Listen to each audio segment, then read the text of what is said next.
کہ ٹرمپ نے جب ڈیسیژن لیا تو آؤٹ آف گڈ ول تو نہیں لیا تھا. ان کا ڈیسیژن بیس کرتا تھا کہ ان کی اپنے اسٹریٹجک ریزرو جو ہیں وہ کریٹیکل لائن کو چھو رہے ہیں. جو اسٹریٹجک ریزرو ان کو ٹیکنیکلی استعمال ہی نہیں کرنے چاہیے سینٹ کے اپروول کے بغیر, وہ انہوں نے سپرفیشلی مارکیٹ کو سٹیبل کرنے کے لیے جو ہے وہ کر رہے ہیں. اور ادھر سے چائنا جو ہے وہ اس نے بھی اپنے اسٹریٹجک ریزروز میں ڈپ کیا, تو آپ پرائس کو دیکھتے ہیں کہ وہ آسمان سے نہیں چھوئی, اور سارے اقتصادی ماہر جو ہیں وہ بیٹھے ہوئے ہیں کہ ہمارے جتنی بھی کیلکولیشن ہے وہ غلط کیسے ہوئی. تو وہ غلط اس طرح سے ہوئی کہ دونوں جو بڑی طاقتیں ہیں انہوں نے اپنے اسٹریٹجک ریزرو جو ہیں وہ مارکیٹ میں ڈالنے شروع کر دیے تاکہ نوز ڈائیو سے بچ جائیں ہم اس اکانومی کی. ٹرمپ نے یہ جب اس پیج 2 صفحوں کے اوپر سائن کرنے سے سوچا ہوگا, یہ میری انڈرسٹینڈنگ اب ہے, کہ جتنا جو بیک لاک ہے وہ 60 دن کے اندر اگر ہم کور کرتے ہیں تو کافی جو ہے وہ مارکیٹ اور سٹیبل ہو جائے گی. اور 60 دن کے بعد دیکھتے ہیں کہ ہمیں کتنی جو ہے, کیونکہ بیک لاگ اگر ختم ہوتا ہے تو پھر ٹریفک تو ٹو اینڈ تھرو ہے, تو جو آنے والی ہے پھر اس کے بارے میں سوچیں گے کہ ہم کیا کرتے ہیں. تو یہ بیک لاگ ختم کرنے کی کوشش ہو رہی تھی, جو آلریڈی جو ہے کنٹینر بھرے ہوئے پڑے تھے اور انتظار میں تھے, ان کو یہاں سے نکالنے کی کوشش ہو رہی. تو اس کے اندر آپ کو آلریڈی ڈس آنیسٹی نظر آتی ہے کہ 60 دن میں ہمیں نہیں پتا کہ کون سا معاہدہ کیسا, ہم نہیں جانتے یہ کیا, لیکن بہرحال ہم نے سیز فائر کیا کیونکہ ہماری ضرورت تھی اور ہمیں واپس جانا تھا, اور ہمارے لیے اسٹریٹجک پاز تھا. جب دل چاہے گا دندناتے ہوئے پھر آ جائیں گے, لیکن یہ 60 دن ابھی دیکھتے ہیں. اور ایران کو بھی اس بات کا پتا تھا, اس لیے اس نے سب سے اوپر جو ہے وہ لیبنان کا مسئلہ رکھا ہوا تھا. اس نے ان چیزوں کی نمبرنگ ہی ایسے کی ہوئی ہے کہ پہلے یہ چیز ہے, دوسری چیز ہے, تیسری چیز ہے. تو اس میں اب یہ جب گڈ ول ہی نہیں ہے ایک پارٹی کی, تو آپ اس مسئلے کو حل کیسے کر سکتے ہیں؟ پھر جنگ ہو رہی ہے تو ڈی مائننگ بھی نہیں ہو سکتی, جنگ ہو رہی ہے تو باقی فریم ورکس بھی نہیں ہو سکتے. اس کے لیے آپ یہ کہتے ہیں کہ پراپر ایک ایگریمنٹ ہوگا, کوئی میثاق ہوگی تو ہی پھر آگے کی طرف بڑھ سکیں گے. نہیں, میں بالکل یہ نہیں کہہ رہی ہوں کہ ایگریمنٹ ہوگا. ایگریمنٹ تو میں کبھی بھی نہیں دیکھ رہی, ہورائزن پہ کبھی بھی نہیں دیکھ رہی. اچھا, and I am only the few ones کے جو کہتے ہیں کہ ایگریمنٹ وغیرہ ہم نہیں دیکھ رہے ہیں, لیکن ہم صرف یہ 1 day at a time سوچ رہے ہیں کہ 1 day at a time. آپ کا پوائنٹ بالکل ٹھیک تھا کہ کیا ایران ریٹیلیٹ کرنے سے رک سکتا تھا, اس سنگاپورین جو ہے وہ اس پہ ویسل پہ کیا ضرورت تھی. لیکن پھر اگر ایرانین سے پوچھا جائے تو وہ کہتے ہیں ہمارے پاس اپنی ڈیٹرنس کے علاوہ ہے کیا, نیوکلیئر تو چلو نہیں ہے, تو ہمارا state of Hormuz he nuclear ہے, ہم نے بھی تو سروائیو کرنا ہے, ورنہ یہ لوگ ہمیں کھا جائیں گے. یہاں پہ آگے ہمارا کوئی آرگیومنٹ نہیں ہے کہ نہیں کھائیں گے, ہم گارنٹی دیتے ہیں, کوئی نہیں دے سکتا ہے. ان کو نیست و نابود کرنا چاہتے ہیں, ان کو ڈس فنکشنل کرنا چاہتے ہیں, اس کو سیریا بنانا چاہتے ہیں, اور اسٹیٹ آف ہرمز کے اوپر اپنا کنٹرول چاہتے ہیں وایا اسرائیل, جو کہ چائنا کو قبول نہیں ہے کہ ویسٹ جو ہے وہ چوک پوائنٹس کے اوپر بیٹھا رہے. ٹھیک. تو میں ذرا کنکلوڈ کرنا چاہتا تھا میڈم, اگر میں اسد صاحب کی طرف چلے. اسد صاحب, اگر آپ اس کو کوئکلی کنکلوڈ کر سکیں کہ امریکہ کے اندر کیا محسوس کیا جا رہا ہے عام طور پر, ایک پبلک سینٹیمنٹ کیا ہے کہ امریکہ یہ جنگ جیتا ہے یا ہارا ہے, کیا ہوا ہے وہاں پہ, کیونکہ وہ بھی بڑا میٹر کرتا ہے, مڈ ٹرم الیکشنز بھی ہیں, باقی ساری چیزیں بھی ہیں. لیکن جنرل سینٹیمنٹ جو ہے وہ ڈیپینڈ کرتا ہے کہ آپ کس اینگل سے دیکھتے ہیں اور کس میڈیا کو دیکھتے ہیں. اور یہاں پہ بھی آپ کو پتا ہے کہ آپ کسی بھی چینل کو دیکھتے ہیں اس کے اکارڈنگلی آپ کو پتا چلے گا کہ آپ جس دن آپ زیادہ اسرائیل کو فرسٹریٹ کر دیتے ہیں, اور اگر جوئش میڈیا ہے یا جوئش بیک میڈیا ہے یا جوئش الائن میڈیا ہے, in fact I would say it's Israeli aligned media, اور اگر اس طرح کے کنٹرول کے والا میڈیا ہے تو وہ آپ کو ٹرمپ کو پریشر کرنے کے لیے کچھ بھی ایسا میڈیا پہ دکھائے گا آپ کو جس میں ایسے پولز آپ کو دیکھنے کو ملیں گے کہ امریکی جو ہے وہ بہت ڈسٹربڈ ہیں, ان کو لگتا ہے کہ وہ یہ جنگ ہار گئے ہیں. بالکل اس کے اگلے دن آپ کو باقی چینلز پہ اگر آپ چلے جاتے ہیں تو آپ کو اس کے اپوزٹ مل رہا ہوگا کہ امریکہ کے مفاد میں یہی تھا کہ وہ اس جنگ میں نہ جائے, خطے کا اپنا مسئلہ ہے اور خطہ خود سے اس کو حل کرے. لیکن اگر آپ تھوڑا سا پیچھے ہٹ کے, ڈاکٹر صاحبہ نے بڑی جو بات کی وہ بہت معنی رکھتی ہے کہ آپ کے ایگریمنٹ ہونے نہیں جا رہے, اور اگر ایگریمنٹ ہو بھی جاتے ہیں تو وہ امپلیمنٹ کیسے ہوگا. ابھی ہم نے جے سی پی او دیکھ لیا اس سے پہلے جو اوباما کے دور میں ہوا اور کس طرح سے ختم ہوا, اور گلوبل ایگریمنٹ جس طرح سے ٹرمپ نے ختم کیے ہیں, تو اگلے سال 2 سال میں تو یہ قصہ کہیں جانے والا نہیں ہے, یہ پیٹرن اسی طرح سے چلے گا. امریکی جو ہے شاید اس چیز کو اپنے آپ کو امیون کر چکے ہیں, لیکن مڈ ٹرم میں جہاں تک آپ نے کہا, مڈ ٹرم میں نو ڈاؤٹ ابھی تک کے جتنے بھی آپ کنسنسس دیکھ لیتے ہیں, جتنی بھی آپ اوپینین پولز دیکھ لیتے ہیں, اور جتنے بھی ایکسپرٹ سے آپ بات کر رہے ہیں ڈی سی میں, ایک پینک ریپبلکنز میں ضرور ہے, اور وہ خاص طور پہ پینک یہ ہے کہ مڈ ٹرم میں ان کو نہیں لگتا سینٹ شاید وہ بچا سکیں, لیکن ہاؤس وہ کسی ضرورت بچا نہیں سکیں گے. بہت اہم بات ہے کچھ لوگ جو ہے وہ اسکیپٹیکل ہیں. میں جو میرے پاس وقت ختم ہو رہا ہے, لیکن میڈم آپ کی بات جو ہے وہ یہاں سے بالکل سمجھ میں آتی ہے کہ اگر پینک موجود ہے جمہوری معاملات میں، الیکشن کے معاملات میں، تو اس کا مطلب یہ ہے کہ جو ہے وہ حالات اسی طریقے سے رہنے ہیں۔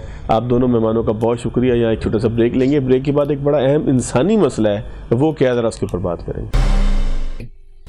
اچھا بھٹی صاحب، یہ جو پروسیس کے دوران پکڑا گیا، یہ ایف آئی اے نے کوئی اس میں جو ہے وہ کسی ایجنسی کی ہوٹا وغیرہ جو آپ کی ہے ٹرانسپلانٹ کی، وہ بھی ساتھ تھیں یا صرف یہ تھی؟ کیا اطلاع کیا تھی ایف آئی اے کے پاس، کی کوئی ہے ڈیٹیل؟ دیکھیں، جو ابھی تک میری اطلاعات ہیں اس کے مطابق ایف آئی اے نے یہ جو چھاپا مارا ہے تو اس میں ہوٹا کے کچھ ایڈمنسٹریٹو افسران شامل تھے، اس میں ایک خاتون ان کی شامل تھیں اور ایک مرد اہلکار جو ہیں ہوٹا کے وہ شامل تھے اس میں۔ اور اس کا جو مقدمہ ہے وہ بھی انہوں نے جو ہے ہوٹا ایکٹ 2010 کی سیکشن 2 کی سب سیکشن ای کے تحت جو ہے انہوں نے درج کیا ہے۔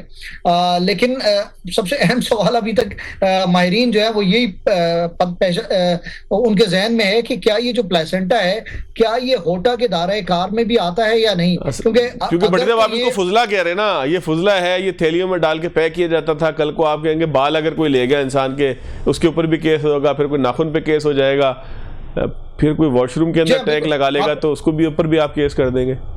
جی ہاں بالکل۔ دیکھیں، یہ تو کچھ لوگ، جو کچھ ماہرین سے میری بات ہوئی ہے، وہ کہہ رہے ہیں کہ یہ ایک سنسنی پیدا کرنے والی خبر کے لیے یہ کام کیا گیا ہے۔ بیسیکلی یہ پلیسنٹا جو ہے، اس پہ تو ہم پچھلے 15-20 سالوں سے ہم رپورٹ کر رہے ہیں کہ اگر آپ سول اسپتال کراچی جائیں، جناح اسپتال جائیں یا یہاں پیمز یا پولی کلینک جائیں تو یہ پلیسنٹا آپ کو کتے بلیاں کھاتے ہوئے نظر آتے ہیں۔ اب اگر دنیا میں اس کی کوئی اہمیت بن گئی ہے، دنیا میں اس سے جو ہے وہ اہمیت کیا ہے بھٹی صاحب، یہ بھی بتائیں نا، کیوں جمع کر رہے ہوں گے؟ کوئی وجہ تو ہوگی نا، انسانوں نے کھانا ہے کوئی، مطلب میں اب کسی قوم کا نام لینا چاہ رہا، کچھ ایسی قومیں بھی تو ہیں نا جو کتے بلی سب کچھ کھا جاتے ہیں، بلکہ میں ایک ویڈیو دیکھ رہا تھا کہ وہ ریچھ کے پاؤں بھی کھا جاتے ہیں نا، وہ جیسا ریچھ کے پائے بنا کے۔ یہ دیکھیں، یہ خوراک کے طور پہ تو بہرحال استعمال نہیں ہوتا۔ کتے بلیاں تو خیر اب ہمارا اپنا قصور ہے کہ ہم کوئی اگر ہیومن ویسٹ ہے تو اسے ایک جو ہے وہ محفوظ طریقے سے اس کو ٹھکانے لگانا چاہیے، اس کو انسنریٹ کرنا چاہیے۔ لیکن دیکھیں، اب جو میری تحقیقات کے مطابق یہ جو پلیسنٹا ہے اس کے اندر جو ہے وہ اسٹیم سیلز کی ایک بہت بڑی مقدار ہوتی ہے۔ اس میں جو یہ جو پلیسنٹا ہے اس کو پروسیس کیا جاتا ہے، اس کے بعد اس کو جو ہے -180 یا 196 ڈگریز پہ اس کو فریز کیا جاتا ہے۔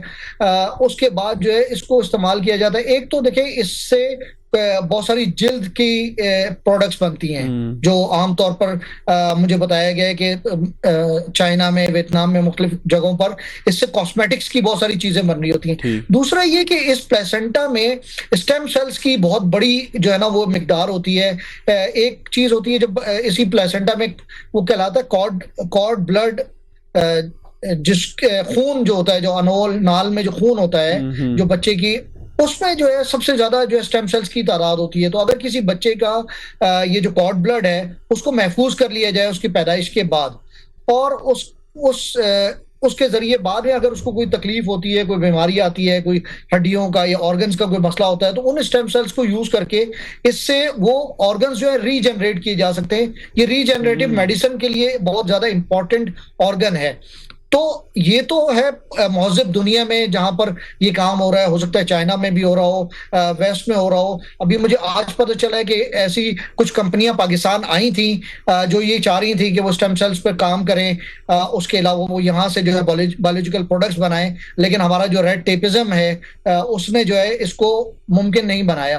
اور ہم آخرکار کر کیا رہے ہیں؟ ہم یہ کر رہے ہیں کہ اگر کوئی یہ کام کرتا بھی ہے تو ہم جو ہے وہ ان کو گرفتار کرتے ہیں اور اس کو جو ہے پھر ایک خبر بناتے ہیں۔ کبھی ہم کہتے ہیں کہ انسانی اعضاء پکڑے گئے، کبھی کہتے ہیں کہ ہم جو ہے وہ کھانے کے لیے جو ہے وہ لوتھڑے جمع کر رہے تھے۔ تو یہ ایک نان سائنٹیفک اپروچ ہے جس کا جو ہے وہ مظاہرہ کر کے اور قوم کو ایک نئی بتی کے پیچھے لگا دیا۔ اچھا بھٹی صاحب، اگر مجھے ضرورت ہو پاکستان میں کہ میں کوئی نئی چیز ایجاد کروں یا میں انسانی جسم کے اوپر ہونے والی کسی بیماری کے اوپر تحقیقات کروں، تو کیا مجھے اس کے لیے کوئی سرٹیفکیشن کی ضرورت ہے؟ اگر یہ پلیزنٹا سے جو نکلنے والا اسٹیم سیل ہے، چلے ایک لمحے کو اس کو اور آسان کر لیں، میں یہ چاہوں کہ پاکستان میں ایک ایسا پلانٹ لگاؤں کہ جو اسٹیم سیل نکل رہے ہیں ان کو محفوظ کر کے تو پھر دنیا میں بھی بھیجا جائے اور پاکستان میں بھی اس کی ضرورت جہاں پر اس کو بھیجا جائے. اس سے اگر کاسمیٹکس بنتی ہے تو میں اس کو کاسمیٹکس بنانے کے لیے کنورٹ کروں. تو اس کے لیے مجھے کیا کرنا ہوگا؟ جی دیکھیں بالکل آپ نے صحیح آپ نے اس کا مجھ سے سوال پوچھا. دیکھیں اس سلسلے میں ایک ایفرٹ ہو چکی ہے. اس سلسلے میں جو سب سے ہماری جو ریگولیٹری اتھارٹی ہے وہ drug regulatory authority of Pakistan ہے. اور مجھے ایک ماہر نے مجھے بتایا ہے آج صبح ہی, انہوں نے کہا کہ انہوں نے ڈریپ سے رابطہ کیا تھا کئی سال پہلے. وہ چاہتے تھے کہ پاکستان میں کارڈ بلڈ بینک قائم ہو, اس کے بعد یہ جو اسٹیم سیلز ہیں ان سے حاصل کیے جائیں, اس کے علاوہ یہ پلیسنٹا ہے اس کو محفوظ کیا جائے اور اس کی ایک کمرشل اس سے جو ہے وہ پروڈکٹس کی جو ہے پروڈکشن شروع ہو. لیکن ان کا کہنا یہ تھا کہ بدقسمتی سے ڈریپ نے جو ہے وہ اس کو لنگر آن کیا, انہوں نے بہت سارے اس میں رکاوٹیں ڈالی جس کی وجہ سے یہ منصوبہ جو ہے وہ پایا تکمیل تک نہیں پہنچ سکا. اچھا یہاں میں یہ واضح کر دوں کہ میری ابھی تک ڈریپ سے بات نہیں ہوئی, ان کا میرے پاس یہ موقف نہیں ہے. میں ڈریپ سے بھی انشاءاللہ کل بات کروں گا کیونکہ آج ظاہر سی بات ہے کہ چھٹی ہوتی ہے. لیکن یہ اس سلسلے میں کوششیں پاکستان میں ہوئی ہیں, لیکن جو یہ جو انکنونشنل کام ہے شاید ہمارے ادارے جو ہیں ان کو بہت آسانی سے ایکسیپٹ بھی نہیں کرتے, وہ اس کو اتنا سمجھتے بھی نہیں ہیں. اور پھر جب وہ یہ کام جو ہے کوئی اور کرتا ہے تو وہ پھر اس کو اس طرح ایف آئی اے کے ذریعے چھاپے پڑواتے ہیں. یہ میں یہ نہیں کہہ رہا کہ ڈریپ نے یہ کروایا ہے, لیکن پھر یہ کسی نہ کسی نے تو ان کو بتایا ہے نا ایف آئی اے کو. ویسے ایف آئی اے کا کیا کام تھا کہ وہ جاتے اور پلیسنٹا پکڑ رہے ہوتے, یقیناً کسی نے ان کو ٹپ آف کیا ہوگا, کسی میڈیکل پروفیشنل نے ہی, کسی ڈاکٹر نے یا کسی ادارے نے کہ یہ پلیسنٹا جمع کر رہے ہیں, جو کہ ویسے طبی طور پہ تو اس وقت تو پاکستان میں بایولوجیکل ویسٹ ہی ہے اور اس کی کوئی یوٹیلیٹی نہیں ہے. اور اس کو ڈاکٹرز کیا کہتے ہیں کہ اگر کوئی چیز اس طرح کی ہو کہ جس کے لیے کوئی قانون موجود نہ ہو, یا آپ کیا سمجھتے ہیں کہ اگر کوئی ایسی چیز ہو کہ جس کے لیے واضح طور پہ قانون نہ ہو, ٹرانسپلانٹ ہوٹا کے انڈر نہ آتا ہو, تو اس کے لیے کوئی چیز پاکستان میں موجود ہے, قانون خاموش ہے؟ دیکھیں ہوٹا جو ہے وہ ہیومن آرگن ٹرانسپلانٹ اتھارٹی ہے, یہ فیڈرل لیول پر ہے اور صوبائی لیول پہ جو ہے وہ پنجاب میں پی ہوٹا ہے اور سندھ میں جو ہے سندھ کی ہوٹا ہے. ان کا جو یہ جو ادارے بنائے گئے ہیں یہ ٹرانسپلانٹ کے لیے بنائے گئے ہیں, ان آرگنز کے حوالے سے جو کہ ٹرانسپلانٹ ہوتے ہیں. کیا پاکستان میں یا دنیا میں کہیں بھی پلیسنٹا ٹرانسپلانٹ ہوتا ہے؟ نہیں ہوتا. تو یہ تو اچھا, دوسری بات یہ ہے کہ اگر یہ کوئی آرگن ہوتا جو کہ جب یہ جسم سے نکل آتا ہے اور اس کو پھینک دیا جاتا ہے تو یہ تو ایک بایولوجیکل ویسٹ کے طور پہ اس کو ٹریٹ کیا جاتا ہے. تو اگر کوئی بایولوجیکل ویسٹ کو کلیکٹ کر لیتا ہے, میرا خیال ہے کہ اس میں قانون ہمارا جو ہے وہ واضح نہیں ہے. ایک بات تو یہ ہے. دوسری بات یہ ہے کہ اس حوالے سے قانون سازی کی بھی ضرورت ہے, اور اس کو یہ جو شکیں ہیں قانون کی اس کو واضح کرنے کی ضرورت ہے تاکہ ہمیں پتہ چل سکے کہ ہم جو ہے وہ دنیا کس طرف جا رہی ہے اور ہمارے قوانین جو ہیں اب وہ ان میں وہ مطابقت نہیں ہے کہ وہ کسی کو اس حوالے سے ریگولیٹ کر سکیں اس شعبے کو. بہت شکریہ وقار بھٹی صاحب میرے ساتھ موجود تھے. ناظرین آج کے شو سے اتنا ہی اجازت دیجیے گا. اللہ حافظ.